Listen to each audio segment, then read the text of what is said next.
గౌరవనీయులు మాజీ మంత్రివర్యులు కరీంనగర్ ఎమ్మెల్యే గంగుల కమలాకర్ గారు, జీవన్ రెడ్డి గారు, మా తమ్ముడు గ్యాదర్ కిషోర్ గారు, తమ్ముడు బాల్కా సుమన్ గారు విద్యార్థి నాయకులుగా ఈ రోజు ప్రజాస్వామ్యంలో పార్లమెంటు గడప, అసెంబ్లీ గడప తొక్కిన నాయకులు ఈ రోజు ఈ కార్యక్రమానికి, ఈ నిరసన కార్యక్రమానికి అధ్యక్షత వహిస్తున్న బీఆర్ఎస్ విద్యార్థి విభాగం రాష్ట్ర అధ్యక్షుడు సోదరుడు గెల్లు శ్రీనివాస్ యాదవ్ గారికి, అట్లాగే మొత్తం బీఆర్ఎస్ విద్యార్థి విభాగం నాయకత్వం మొత్తానికి, మా తమ్ముడు ముఠా జయసింహకి, ఇంకా స్థానిక నాయకత్వానికి, పెద్ద ఎత్తున తరలి వచ్చిన మా గౌరవనీయులైన మరి నాయకులకి, ముఖ్యంగా ఇప్పటిదాకా అరే క్యా కర్రే రే భయ్ తుమ్లో, క్యా కర్రే తుమ్లో, కైకు గడబడి కర్రే,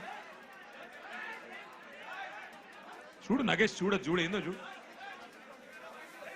ఇప్పటిదాకా అద్భుతంగా మాట్లాడిన మా చెల్లెళ్ళు, తమ్ముళ్ళు, నీట్ మాత్రమే కాదు భారతదేశంలో ప్రస్తుతం నెలకొన్న పరిస్థితుల పట్ల ఆక్రోశం వ్యక్తం చేస్తున్న యంగ్ జనరేషన్ జెన్ జీకి సంబంధించిన మా తమ్ముళ్ళు, చెల్లెలందరికీ ఒకసారి గట్టిగా చప్పట్లతో వారికి అభినందనలు చెప్పాలని నేను కోరుతా ఉన్నా.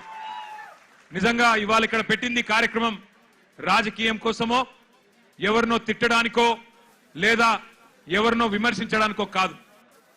గత 25 రోజులుగా ఢిల్లీలో జరుగుతున్న పరిణామాలు, ఏ నాయకుడు లేడు, ఏ పార్టీ లేదు, ఏ జెండా లేదు, ఏ పెద్ద నాయకుడు అక్కడ లేడు.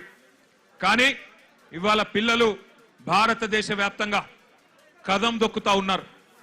ఎక్కడి వారక్కడ రైళ్లలో బయలుదేరి, బస్సులలో బయలుదేరి వాళ్ళ తల్లిదండ్రికి కొంతమంది చెప్పకుండానే ఢిల్లీకి చేరుకొని జంతర్ మంతర్లో ఈరోజు తమ గలం విప్పుతున్నారు, అద్భుతమైన పోరాట పటిమ ప్రదర్శిస్తున్నారు. అవన్నీ చూసిన తర్వాత ఒక ఇద్దరు టీనేజ్ పిల్లల తండ్రిగా, ఒక తండ్రిగా, ఇద్దరి పిల్లల తండ్రిగా, అట్లాగే ఈ భారతదేశ పౌరుడిగా వారి మీద జరుగుతున్న దాడులు, వారి మీద ప్రభుత్వం వ్యవహరిస్తున్న తీరు చూసిన తర్వాత మనసు ఊరుకోక, ఉండబట్టలేక నిన్న పొద్దున వరంగల్ పోయేటప్పుడు ఒక నిర్ణయం తీసుకున్నాం. ఏదేమైనా ఈ పిల్లల కోసం ఇలా రాజకీయం లేదు, జెండా లేదు, రాజకీయ ప్రయోజనం ఆశించి కాదు.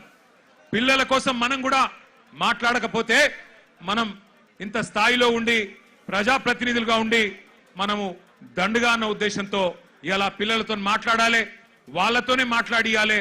వాళ్ళ ఆక్రోశం, వాళ్ళ ఆవేశం, మరి మనందరం కూడా వారి న్యాయం కోసం చేస్తున్న పోరాటానికి అండగా నిలబడాలన్న ఉద్దేశంతో ఈరోజు నిరసన కార్యక్రమం పెట్టుకున్నాం. మరి ముఖ్యంగా బీఆర్ఎస్ అనే పార్టీ ఆనాడు టీఆర్ఎస్ గా ఉద్భవించినాడు ఉద్యమంలోంచి, ప్రజా ఉద్యమంలోంచి పుట్టుకొచ్చిన పార్టీ.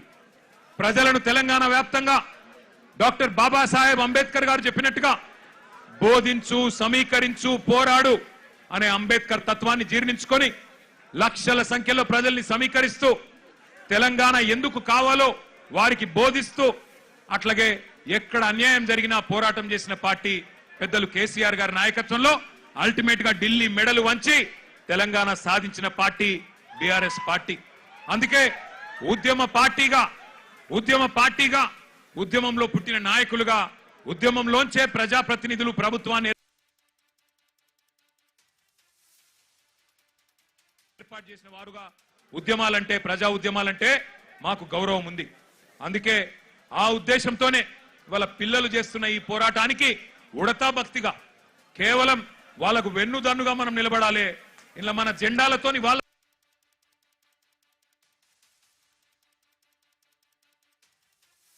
పోరాటాన్ని మలినం చేయొద్దు. మన జెండాలతోని, మన రాజకీయ ఎజెండాలతోని వాళ్ళ పోరాటాన్ని మలినం చేయాల్సిన అవసరం లేదు. కానీ వారికి అండగా నిలబడి ధైర్యం చెప్పి మీ ఎంబడ మేము కూడా ఉన్నాం, మీరొక్కరు మాత్రమే కాదు అని చెప్పవలసిన బాధ్యత మన మీద ఉన్నది.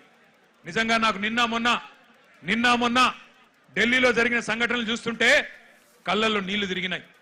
మనిషి అనేవాడికి ఎవరికైనా సరే మనసు అంటూ ఉంటే ఢిల్లీలో జరిగిన సంఘటనలు చూసిన తర్వాత మనసు చలించక మానదు. పిల్లల్ని కుల్లబొడుస్తున్నారు. ఏం అడిగినారు పిల్లలు, ఏం కోరుకున్నారు వాళ్ళు? మోడీ గారు కూర్చున్న కుర్చీ అడిగినరా, లేకపోతే అమిత్ షా గారు కూర్చున్న కుర్చీ అడిగినరా, లేదా ధర్మేంద్ర ప్రధాన్ గారు కుర్చీ మాకు ఇవ్వమని అడిగినరా? ఏమడిగినరు? అధికారం అడిగినరా? లేదా మాకు అర్జెంటుగా మీరు రాజీనామా చేసి మాకు అప్పచెప్పండి మీ ప్రభుత్వాన్ని అన్నారా? ఏమడుగుతున్నారు? న్యాయం కోరుతా ఉన్నారు. మాకు అన్యాయం జరిగింది, మాకు న్యాయం చేయండి అని అడిగినారు. విజ్ఞప్తులు చేశారు, వినతి పత్రాలు ఇచ్చినారు, దండం పెట్టారు, దరఖాస్తులు ఇచ్చినారు. చివరికి సోనం వాంగ్చుక్ గారు నిరాహార దీక్ష కూర్చున్నారు. ప్రజాస్వామికంగా గాంధేయ మార్గంలో మహాత్మా గాంధీ గారు చూపెట్టిన బాటలో చివరికి నిరాహార దీక్షకు జంతర్ మంతర్ దగ్గర కూర్చున్నాడు. ఎట్లా అయితే పెద్దలు కేసీఆర్ గారు ఆనాడు తెలంగాణ కోసం చావు నోట్లో తలబెట్టిండో అట్లాగే ఈ పిల్లలకు న్యాయం జరగాలి, ఈ పిల్లలకు జరిగిన అన్యాయం సరిదిద్దాల కేంద్ర ప్రభుత్వం, అకౌంటబిలిటీ రావాలి.